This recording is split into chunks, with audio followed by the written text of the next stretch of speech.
कहाँ से आए हो और मकसद क्या है तुम्हारे आने का? तुम्हारा इरादा क्या है? सच बताओ, साफ साफ बताओ, मुझे सच्चाई जाननी है। कुछ सवाल ऐसे होते हैं जिनका कोई जवाब नहीं होता, इसलिए ना पूछो तो बेहतर है। पर अगर तुम्हें जानना ही है तो उसके लिए तुम्हें एक छोटी सी कहानी सुननी पड़ेगी। मैं तुम्हें इंसान और भगवान वाली कहानी सुनाता हूँ। देखो, इंसान की हैसियत भगवान के सामने कुछ नहीं है, फिर भी इंसान की हिम्मत तो देखो, वो हमेशा भगवान पे ही सवाल उठाता है। मुझे इन फिजूल बातों से कोई मतलब नहीं है। मुझे बस मेरे सवालों के जवाब चाहिए। मुझे बताओ कि तुम कौन हो, क्यों आए हो और मुझसे क्या चाहते हो। मुझे कुछ नहीं चाहिए। नहीं, तुम ऐसे मुंह फेर के नहीं जा सकते। तुम्हें सच बताना होगा। मुझे कुछ समझ नहीं आ रहा तुम किस सच की बात कर रही हो। नहीं, तुम मुझसे कुछ छुपा रहे हो, बता नहीं रहे हो। अरे तुम मेरी बात क्यों नहीं समझ रही हो? देखो, मेरी सच्चाई सिर्फ वही है जो पूरी दुनिया के सामने है और वही मेरे चेहरे से जाहिर होती है।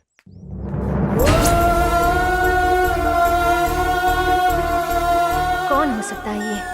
क्यों आया है? इसका मकसद क्या हो सकता है? मुझे पता करना ही होगा। क्या करूं मैं? हे, आज मैं तुम्हारे साथ रुकने वाली हूँ। आईडी कार्ड मैं वही भूल आई हूँ। हाँ, आईडी कार्ड। यस,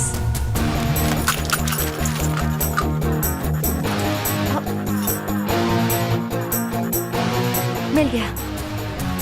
अरे अंबुजा, राम सीता को ढूंढे ये तो समझ में आता है, लेकिन सीता राम को ढूंढ रही है ये तो पहली बार सुना है। मुझे उसकी असलियत जाननी है।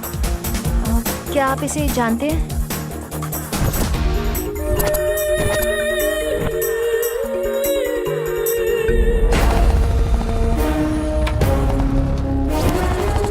वार्डन आ रहा है।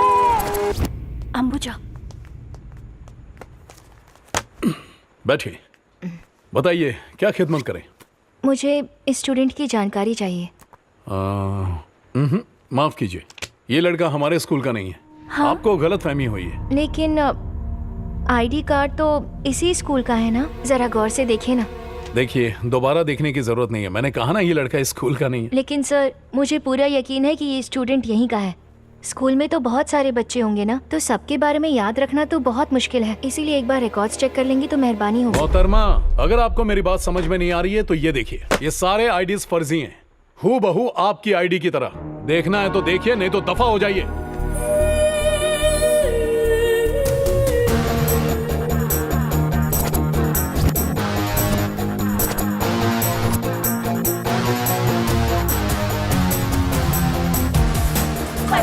नहीं पता, मालूम नहीं। No idea. मैं नहीं जानता। मुझे नहीं पता। क्या ना नहीं मालूम? ये कैसे हो सकता है कि कोई उसे नहीं पहचानता?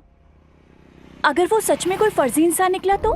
चल पहले यहाँ से निकलते हैं। चल जल्दी चल ना, खड़ी क्यों है? जल्दी कर। मुझे नहीं लगता जय फर्जी इंसान होगा। अरे क्यों नहीं हो सकता है? तुम यहाँ रुक क्यों गई? अरे पीछे क्यों जा रही हो? क्या हुआ? हाँ, जरा उस तरफ देखना।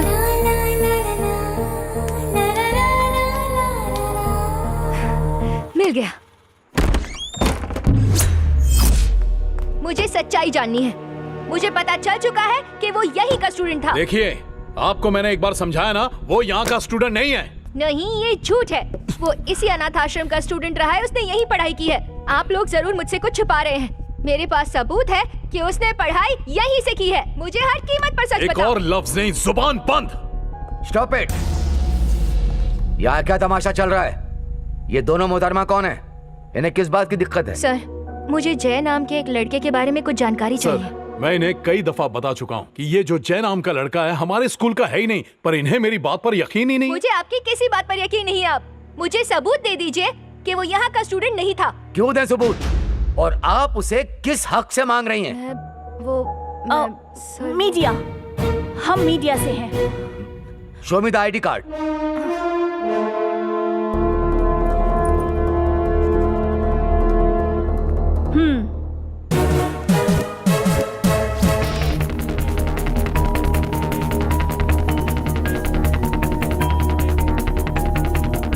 जय, मिल गया वो। प्रिंट आउट ले लो। ये देखो, ये सारे रिकॉर्ड्स जय के ही हैं। तुम भी देखो। आप लोगों ने झूठ क्यों बोला? उसके सच्चाई छुपाने के पीछे जरूर कोई वजह होगी। बताओ मुझे।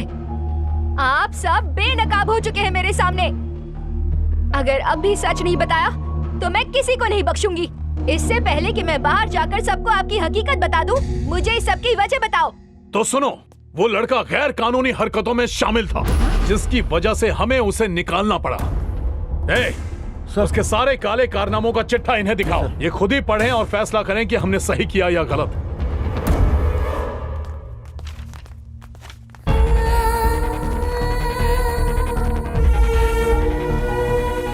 मैम, आपको जय के बारे में जानना है ना, तो चलिए मैं किसी से मिलवाता हूँ। ये कौन है? मुझसे क्या चाहती हो तुम? मुझे जय के बारे में कुछ जानना है। मुझे कुछ नहीं पता। Sir sir sir sir sir हाँ? बस एक गुजारिश है। जय के सिलसिले में कोई सच नहीं बता रहा, सब उसे गलत ठहरा रहे हैं। आप सच जानिए कि आप ही मेरी आखिरी उम्मीद है। देखो बेटी, मैं जय के बारे में यहाँ तुम्हें कुछ नहीं बता सकता। तुम बाहर मिलो। हमारा अनाथाश्रम आज का नहीं है, वो निहायत ही पुराना और जमाने से चला आ रहा है। शुरुआत में ये उतना बड़ा नहीं हुआ करता था। उन दिनों एक संत हुआ करते थे जिन्हें अनाथों से बहुत लगाव था। ये उनकी फितरत थी। करीब 20 साल पहले की बात है। उन्होंने ही मुझे जय की परवरिश की जिम्मेदारी दी थी। बचपन से ही जय कुछ अलग था। वो दुनिया को उल्टे तरीके से देखता था। वो किसी की भी बात जल्दी नहीं मानता था। एक दिन रात के वक्त, अरे अरे, क्या कर रहे हो जय? तुम्हें पता है अगर ये पत्थर किसी को लग गया तो क्या होगा? ये क्या कर रहे हो तुम? और किसे मारना चाहते हो? उस चांद को। हाँ? चांद को? मगर क्यों? क्योंकि वो मेरे हाथ में ही नहीं आता है, हमेशा भाग जाता है। ओहो, इसीलिए चांद को पत्थर मारकर चांद को भी एक सबक सिखाना चाहता हूँ। तुम इसलिए उसे सजा देना चाहते हो क्योंकि वो तुम्हारे हाथ नहीं आता है और भाग जाता है ना? ऐसा नहीं हो सकता बेटा। ऐसा नहीं होगा। हाँ जय, ऐसा नहीं हो सकता। लेकिन आपने ही तो कहा था कि अगर हम लगातार कोशिश करते रहे तो एक दिन अपनी मंजिल जरूर पालेंगे। वो कहा था ना, वो गलत था क्या? वो इसी तरह से किसी सवाल का सीधे जवाब न देकर पहेलियां बुझाता था। तो बताओ, इसे क्या बोलोगे? सर, पत्थर, कीचड़, हवा, पानी, लकड़ी, कचरा, सूरज, चांद, प्राणी, पक्षी, यंत्र, तंत्र, मुल्क, भगवान और रुपया सर। अरे तुम आखिर बोलना क्या चाह रहे हो? धरती मतलब भूमि सर, भूमि। तुम सीधे क्यों नहीं बोलते? घुमा फिरा के क्यों बता रहे हो? लेकिन आपके भेजे में सीधी बात कहाँ घुसती है सर? बदतमीज। एक दिन की बात है कि उसने हमारे नए स्कूल के मॉडल को तोड़ दिया।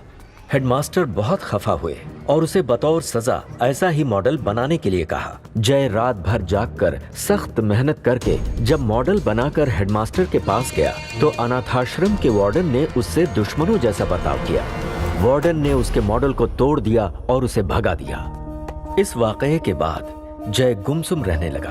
तभी उसकी जिंदगी में पूजा नाम की एक लड़की आई। उसके आने से जय की जिंदगी में खुशियां वापस आ गईं, जिसकी वजह थी सिर्फ और सिर्फ पूजा। मगर ये खुशियां लंबे वक्त तक कायम नहीं रह सकी। पूजा उसे हमेशा के लिए छोड़ गई। एक बार फिर से जय गम में डूब गया।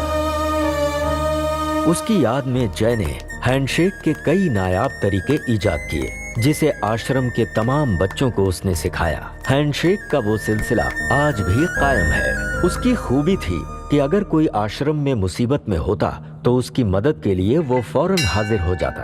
एक दिन आश्रम का चपरासी अपनी बीवी को इलाज के लिए अस्पताल ले जाना चाहता था।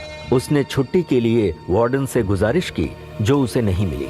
ये सुनकर जय ने चपरासी को घर भेजा और उसकी गैर मौजूदगी का किसी को एहसास ना हो, इसके लिए उसने एक नई तरकीब सोची।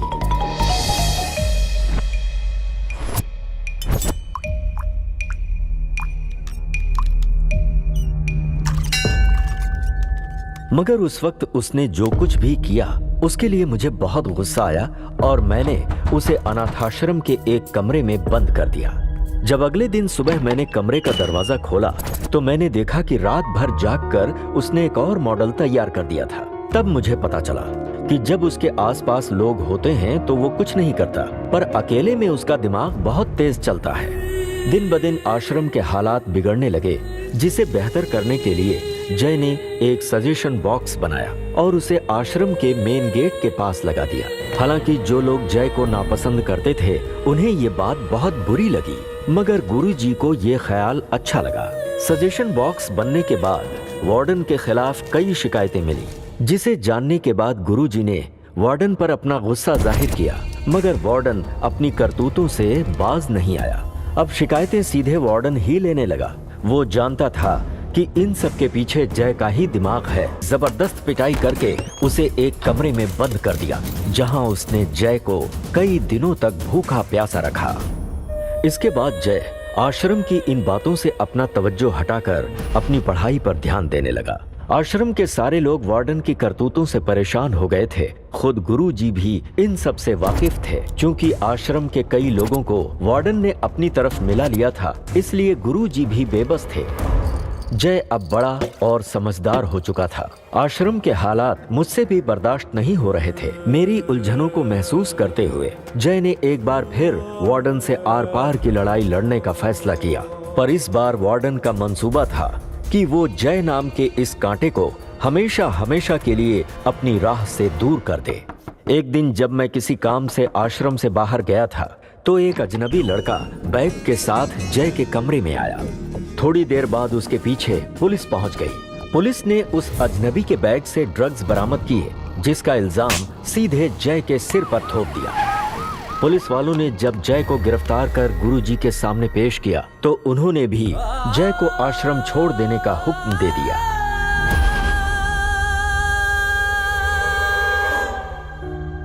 जय कभी भी गलत नहीं था, पर वार्डन चाहता था कि वो हमेशा उसके हाथ की कठपुतली बना रहे। अपने खुदगर्ज इरादों के लिए वार्डन ने उसे तबाह कर दिया।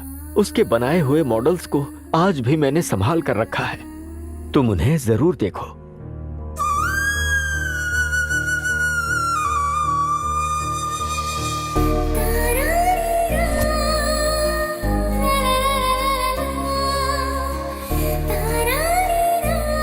देखा, ये है जय की दुनिया। बहुत अच्छी है सर। बेटी, सब कुछ तो अच्छा है, मगर मुझे ये मालूम नहीं है कि मेरा जय इस वक्त अच्छा है या नहीं।